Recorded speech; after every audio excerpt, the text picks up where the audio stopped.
Beetlejuice, Beetlejuice, Beetlejuice. There. I got it out of the way. See? Nothing's happening. And that's because he isn't interested in hanging out with losers.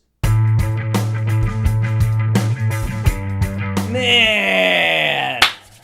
Where do I even begin? There's been a death in the Dietz family. But don't be sad.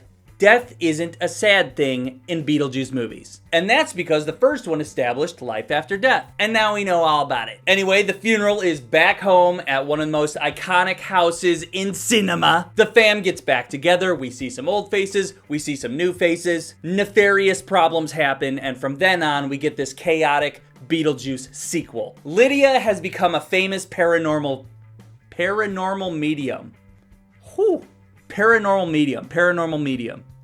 It's nice to see the young rebellious goth girl as a mother trying to figure out how to parent a young rebellious goth girl. Her daughter is Jenna Ortega. She is doing her standard Jenna Ortega performance, okay?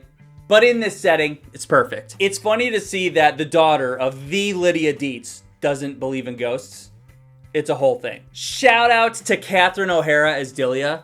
She's the exact same character, and it's fantastic. She just knows this character so well, and it's so funny to see that this person hasn't learned a single fucking thing. I laughed so much in this movie, and most of it is because Catherine O'Hara is hilarious. Obviously, Michael Keaton fucking brought it, playing the ghost with the most. He literally murdered it. And we get Beetlejuice in all his glory. Even just seeing him in the striped suit, you're just like, I do have the slightest issue with Michael Keaton, though. I'm so sorry, sir. I'm so sorry. You know how Beetlejuice does that, like, low, mumbly voice? Michael Keaton's age has lowered his voice even more. So when he does that low, mumbly Beetlejuice voice, I found it kind of hard to hear him sometimes. I'm willing to do the work. Upon rewatching, I'm sure I will understand him 100% of the time. I just had to point that out. I'm sorry, Mr. Keaton. I'm so sorry. As I said, there's a ton of new characters here as well, all of which being their own piece of this huge, complicated Beetlejuice puzzle. And somehow, everyone was unique with their characters and their performances. And I'm not gonna bring that down, but I will say just the amount of characters and the amount of the performance, it was a bit much. Well,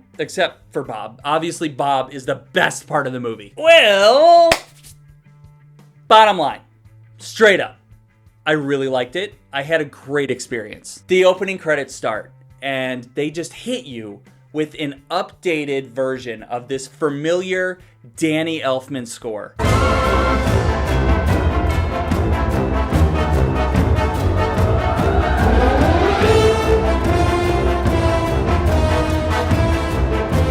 And there's just this wave of nostalgia washing over you. And they let you sit in that feeling for the entire opening credits sequence. And it brought joy to my heart.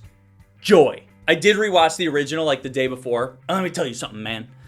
Beetlejuice 1988 is like fucking perfect. The way Tim Burton captured those funny little moments genuinely made the humor timeless. He got hair right down to his goddamn shoulders.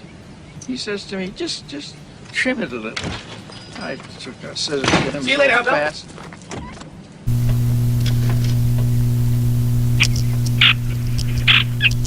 Get it? Now this new one, the humor is still there. Tim Burton still knows how to be a silly goose. I did laugh a lot.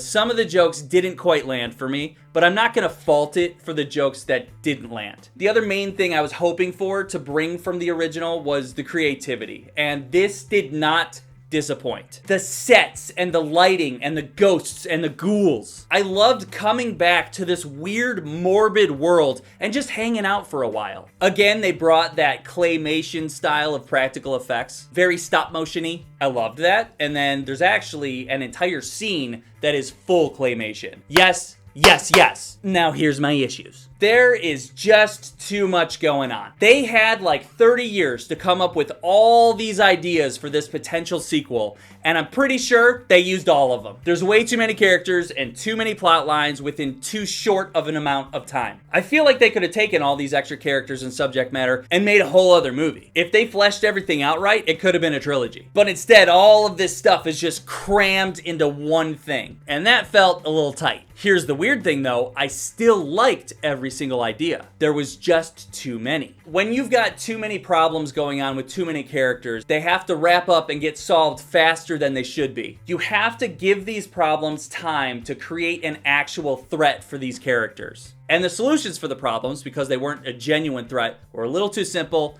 a little too easy. And when you've got too many characters, you spend too much time away from the characters that actually drive the plot. Take Willem Dafoe, for example. I love Willem Dafoe. I love that man. But I think you could successfully cut out his entire character and the movie would not change. But again, I still liked that character and I really liked that idea. How about you make a spin-off? Can we have a Beetlejuice Willem Dafoe spinoff? All that being said, while all this chaos is happening and unfolding in front of me, I just had to pause and take a moment with my brain and say, you know what? Let's not nitpick here. This is motherfucking Beetlejuice. Let's just take the ride.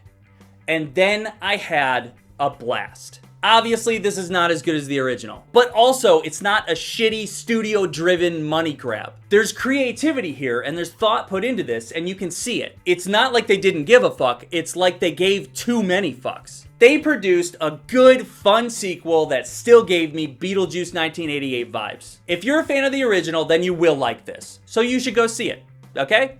See ya! Subscribe! There is a cameo in this by a Mr. Danny DeVito, and it is fucking glorious.